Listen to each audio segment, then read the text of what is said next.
Please be seated. Thank you. Hi.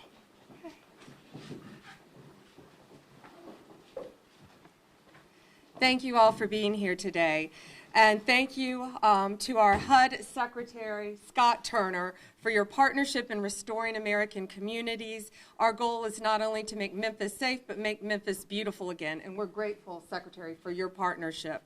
I also want to thank Governor Bill Lee, Senators Marsha Blackburn and Bill Hagerty for their unwavering support to make Memphis safe again. We want to thank Congressman David Kustoff, who's here in the audience, Speaker of the House, Cameron Sexton, and our U.S. Attorney, Michael Donovan. There's Michael. Thank you so much. All of our other public officials who are here, thank you. And our U.S. Marshal for Tennessee, Tyrese Miller, you have been working tirelessly. Thank you. I also want to thank U.S. Marshal Director Gadi Serralta, the FBI, DEA, ATF, Treasury Department, DHS, and the National Guard, I see our guard back there, thank you, along with all the members of our state and local law enforcement, our sheriffs, our police. Thank you for everything you're doing to make Memphis safe. That's our objective. The people of Memphis deserve to be safe. Every American deserves to be safe, to go to the grocery store, to take their kids to school, to be able to go to church on a Sunday without fear. In 2024, Memphis had the highest violent crime rate, the highest in the entire country. Memphis's total crime rate was 344% higher than the national average. No longer. Thanks to the leadership of President Trump and our dedicated men and women in law enforcement, this surge in Memphis has dramatically dropped crime. The numbers tell the story themselves. They are undeniable. The last 56 days that we have had this surge compared to the same 56-day time period a year ago shows murder is down 48% in just 56 days, sexual assault down 49%, robbery down 61%, overall serious crime down 45% here in Memphis. We are reversing the trend. Since President Trump ordered federal law enforcement officers to search Memphis, 121 children have been located and returned to safety. Those are 121 children who were reported missing and endangered. They have been recovered. More than 3,100 arrests have been made, including 327 known gang members, 501 firearms seized off the streets of Memphis. We have filed federal charges against approximately 150 people. Michael, is that right? As of today, 157 federal charges have been filed. Tolerating crime is a choice. This administration chooses law and order and making America safe again. President Trump chooses to protect the good people of Memphis, every neighborhood, and every family. Unfortunately, the safety of our community has been compromised by some judges who continue to obstruct our efforts. I wish they are all watching this, and I hope they're seeing what we're doing here in Memphis. We will not coddle violent criminals at the expense of law-abiding citizens. We will use every legal means in our disposal to make America safe again and to keep Americans safe. In Memphis and in Washington, D.C., and every city across this country, our message is clear. If you're committing violent crimes, if you're committing any crime, we will find you, we will bring you to justice, and we will protect the law-abiding citizens in this country. I want to thank all of our agents again. We're here today because it's Thanksgiving week, and we know all of you are out there protecting all of us. You're not with your families. Many of you are not going to be with your families on Thanksgiving, and we are so grateful for your service and your sacrifice. We know there is no such thing as a normal day in the life of a law enforcement officer. When you go to serve a warrant, you don't know what's behind that door. When you stop a vehicle, pull a vehicle over, you don't know what's behind that window. And we are so proud that we have a president who has taken the handcuffs off of our law enforcement officers so they can do their jobs, and we are putting them on the hands of the violent criminals. The results that you see in this city are a result of that leadership, and all of us working as a team. I cannot thank everyone in this room enough for what you're doing. And now it is my honor to introduce not only my fellow cabinet member, but my dear friend, the Secretary of HUD, Scott Turner. Well, good afternoon to everyone. It is indeed a great joy to be here with you, and I want to thank my dear friend and colleague and cabinet partner, Attorney General Pam Bondi, for her leadership. Pam, thank you so much for how much you care about the people of America and this great country, in particular here in Memphis. And thank you for your vigilance in upholding our nation's laws, and specifically the reason why we are all here today. That's for making our streets and our neighborhoods and our communities safe. I also want to thank Governor Lee and Senators Blackburn and Haggerty for your commitment to improving the lives of people in Memphis and in all of Tennessee. And also thank you to Director Gaddy Serralta and the U.S. Marshals and the FBI agents who are on the front lines every single day to restore safety to our streets in America. And to all the public servants that are here, thank you for your service to this great state and to your country. At HUD, we do believe that public housing should be safe. We believe that, and that's our conviction. A safe community starts with safe housing. If the housing is safe, the community is safe. And we want to take good care of the most vulnerable people in our country. And that means making sure that residents in HUD-funded housing can live their lives in peace and security, free from the horrors of violent crime. That's why HUD today we're announcing a new HUD crime hotline to allow the residents of public housing to call the HUD office of the Inspector General, the OIG, to report criminals, illegal aliens, sex offenders, human traffickers, and those guilty of gang activity, drug distribution, and fraud. We're spearheading this hotline right here for the residents of Memphis, Tennessee. This crime hotline is the latest in a series of action HUD has taken to help the American cities and neighborhoods be safe, including of those who live in HUD-funded housing. The Memphis Housing Authority serves more than 9,700 households and receives $107 million to administer federal rental assistance programs.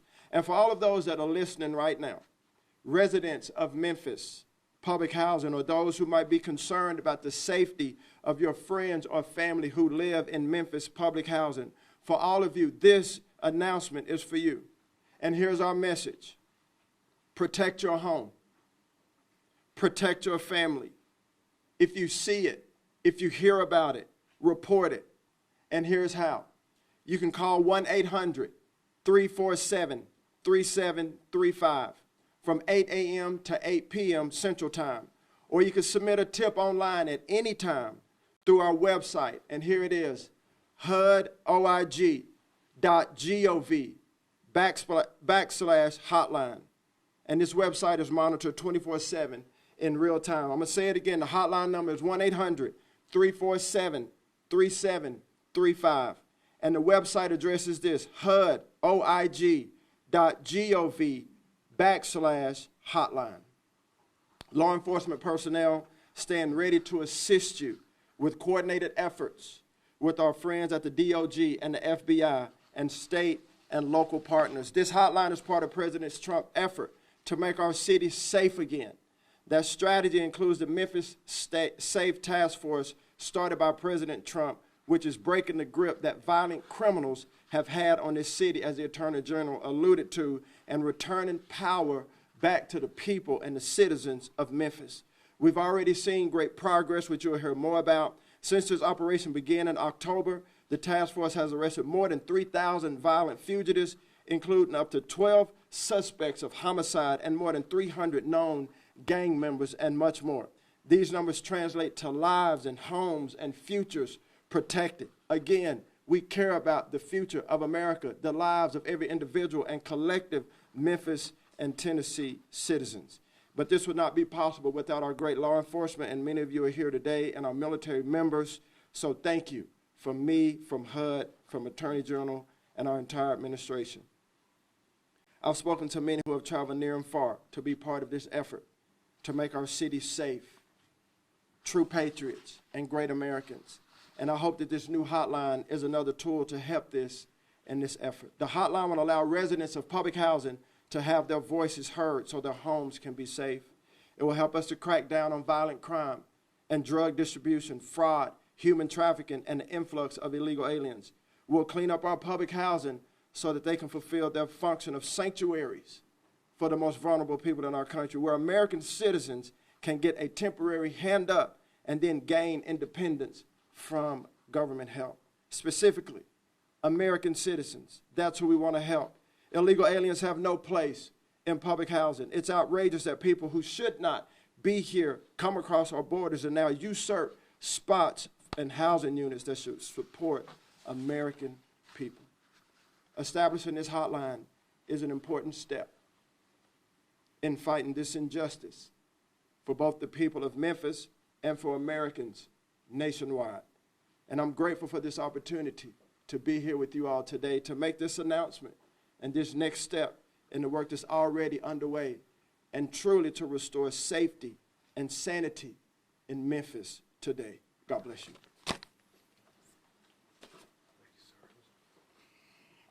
And next, I would like to introduce Senator Marsha Blackburn, who, before I even took office as Attorney General, was calling me constantly about making Memphis safe. So was Senator Bill Hagerty.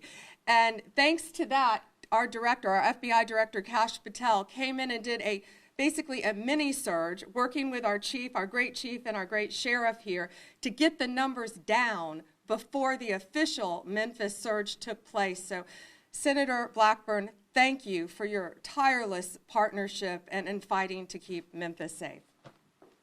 Thank you, General Bondi. And indeed, Senator Hagerty and I were on this before they were sworn in, A.G. Bondi and Kash Patel. Here is the important part of this. Assembled before us today, we have a great team. And there are over 30 agencies, local, state, and federal, that are working together. The goal is to make Memphis the safest city in the United States. That is the goal. And we know that is attainable.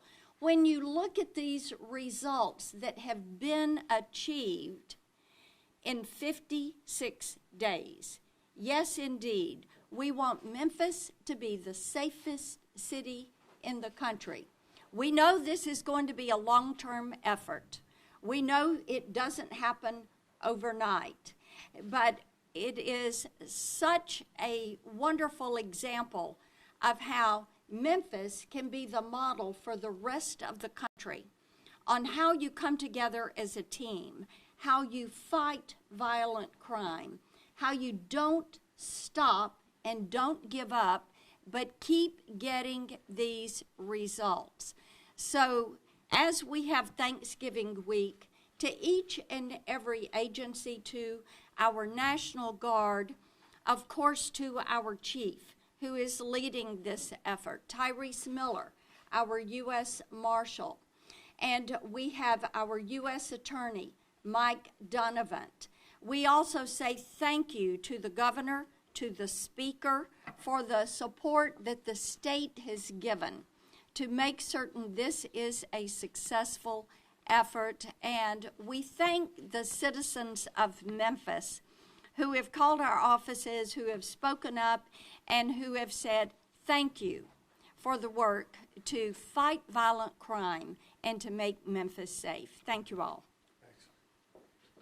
And Senator Bill Hagerty, who ditto, you've been right there with Senator Blackburn. Thank you. Thank you, General Bondi. Secretary Turner, thank you for being here as well. Gaddy, it's great to see you. Governor, thank you for your leadership. Senator Blackburn, thank you for your partnership. And Congressman Kustoff, thank you for all the great work you do with us in Washington. We have a very unique opportunity here in Memphis today, a unique opportunity in Tennessee. It's an opportunity to work as a team to restore safety and justice in one of the most amazing cities in America. We've had a problem with crime in Memphis since I was a kid. I grew up in Tennessee. A lot of us were worried about traveling in Memphis when I was a boy because of the concerns about crime. It's something that really expanded way beyond control with the pandemic. And now it's an opportunity for us to get our arms around this. It's required cooperation beyond anything I think we could even articulate today. Senator Blackburn said over 30 agencies are involved in cooperating. But I think most important, I want to thank our local leadership here in Memphis for working arm in arm with us.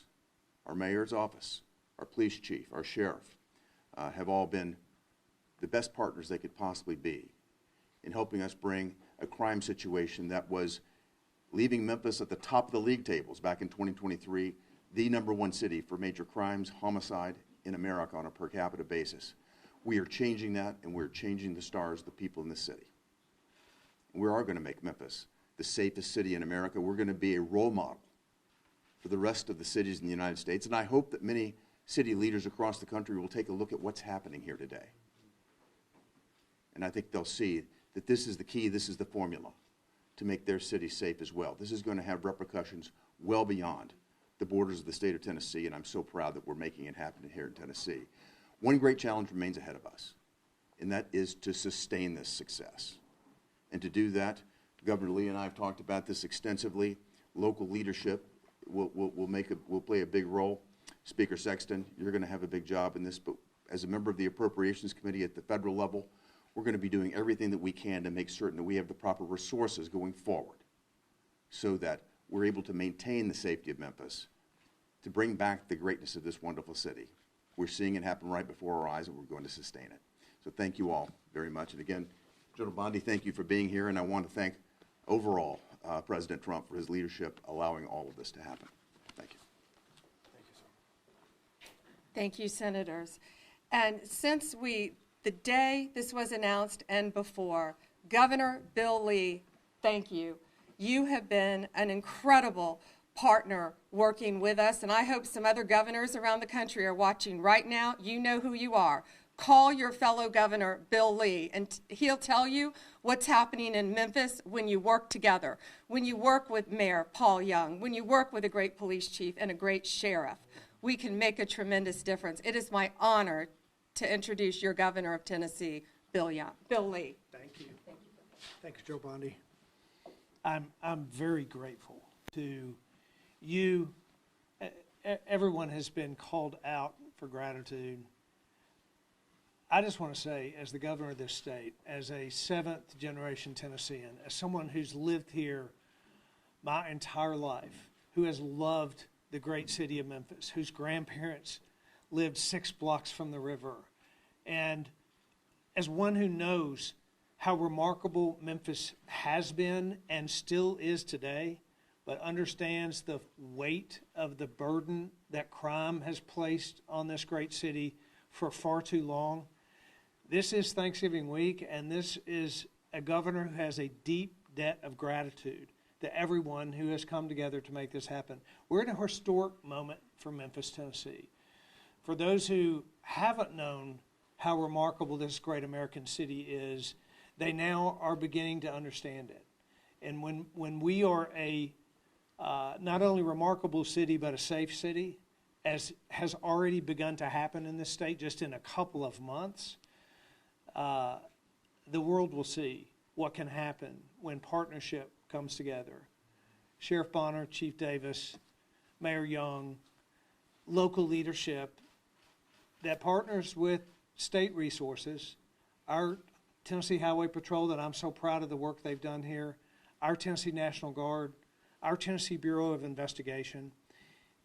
For these local and state resources to be backed up by the DEA, the FBI, the U.S. Marshal Service, the ATF, General Bondi and her team, when I met with President Trump and sat down and talked about this plan, and he said to me that he wanted to return great American cities to a place where they were safe for their residents once again. He indicated to me that the full resources of the federal government would be laid upon the city to partner with the state and the locals. I wondered if all that could happen. He had a vision for that. He insisted that it could, in fact, take place, and we're seeing that unfold before our eyes, with murder rates cut in half and crime rates in Memphis at their lowest level in 20 years. This is an example of what can happen when people set aside all their differences and focus on the people of Memphis, Tennessee, the mothers who live in those communities, the businesses that have their capital at risk every day, and the people who live in Shelby County who know just how remarkable this place is and how important it is that we succeed at this task, and it's happening. There is a scripture that where Paul says, I thank my God in all my remembrance of you. And this is a governor in Thanksgiving week who will thank God as I remember every law enforcement officer, every soldier, every director, every leader that is utilizing their resources and their giftings to make this great American city safe again. Thank you very much. Governor, I can say on behalf of all of us, Tennessee is blessed to have you. Thank you. It is now my honor to introduce our U.S. Marshal, Gadi Serralta. As you know, Gadi led the surge in Washington, D.C., and has had remarkable success. And now, of course, he's here in Memphis. He stepped up to take the call from President Trump once again to make Memphis safe. Gadi Serralta.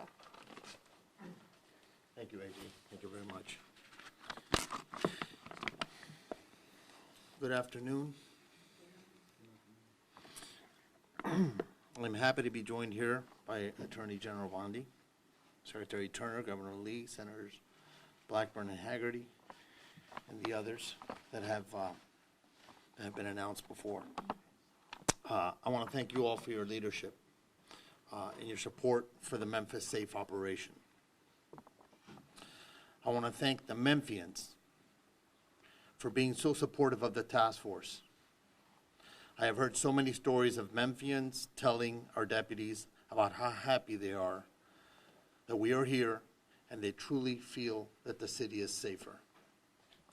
The appreciation does not go unnoticed, and I am thankful we are working in a city who appreciates the work that we are all doing. The kindness and thanks from Memphians makes it a little easier for each person working in this operation who is spending time away from their own families.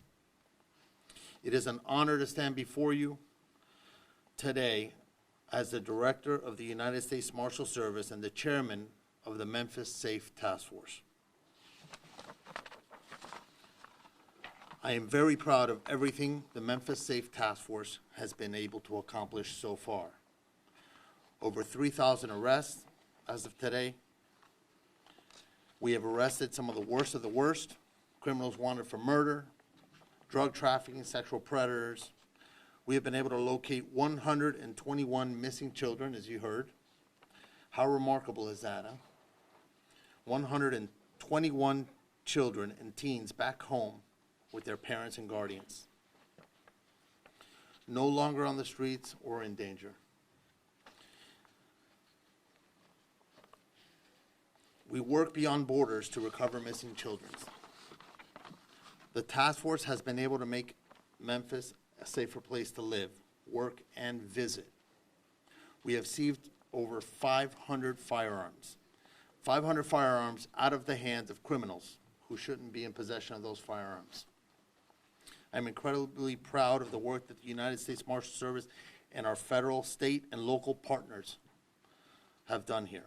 We have come together with 31 different agencies and departments to create what is known as the Memphis Safe Task Force.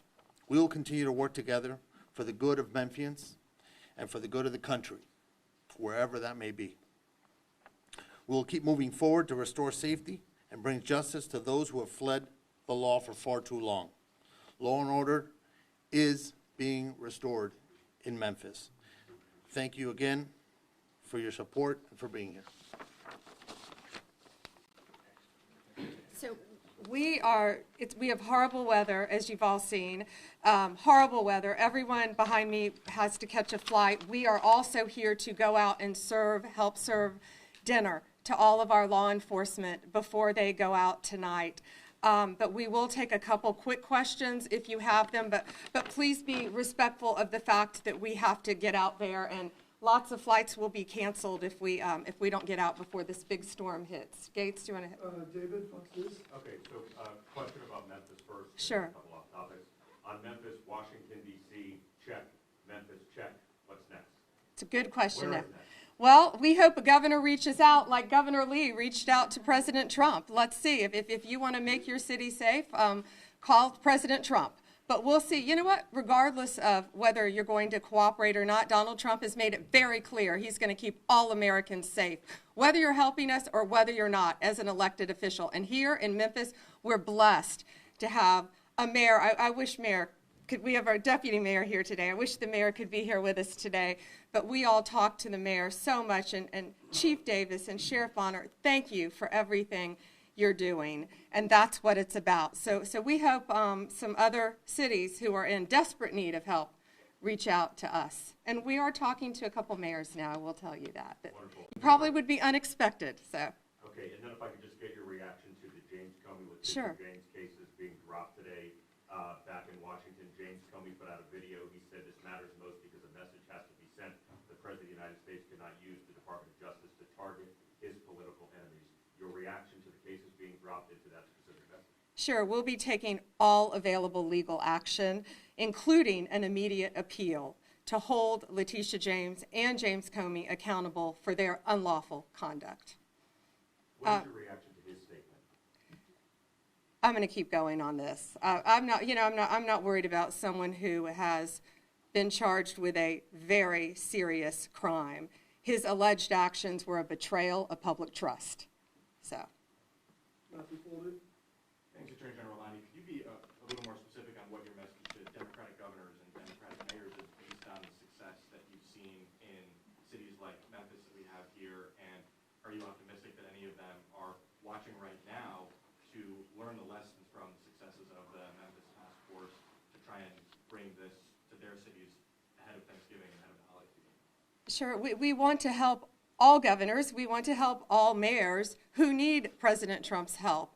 Look what we've done in D.C. Look what Donald Trump's leadership has done right here in Memphis. You don't have to be of the same political party. Clearly, this is about keeping Americans safe. If you want to talk to anyone, go out and talk to the residents of Memphis who have been very vocal about what has been done by the leadership of all the people behind me and sitting in this audience to make their great city safe again. We want to help anyone, regardless of political party. Alana. I have an on-topic and an off-topic, Sure. if you'll allow me. The arrest from the task force has been a strain on the criminal justice system here and a compounding problem with the local jail.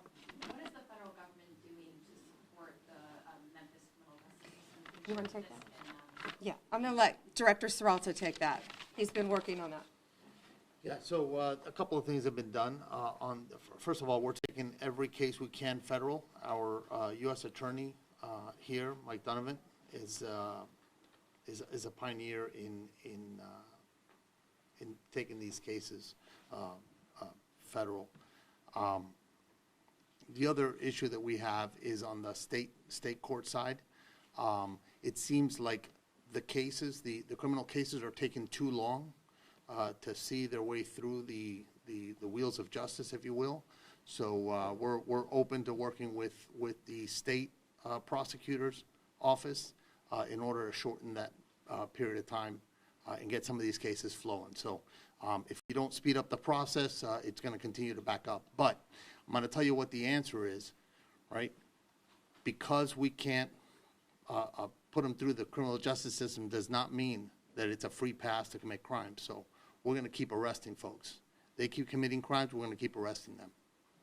Lonnie, you had a follow-up, and then we've got to get outside and get to, sure. I can ask, what happens to U.S. Attorney Halligan now? Will she remain in her position while the appeals process plays out? And does that threaten to upend other cases in the office if you guys don't win on appeal? It does not. We have made Lindsay Halligan a special U.S. attorney, so she is in court. She can fight in court just like she was, and we believe we will be successful on appeal. And I'll tell you, Lindsay Halligan, I talked to all of our U.S. attorneys, the majority of them around the country, and Lindsay Halligan is an excellent U.S. attorney, and shame on them for not wanting her in office. Thank you all. How will you sustain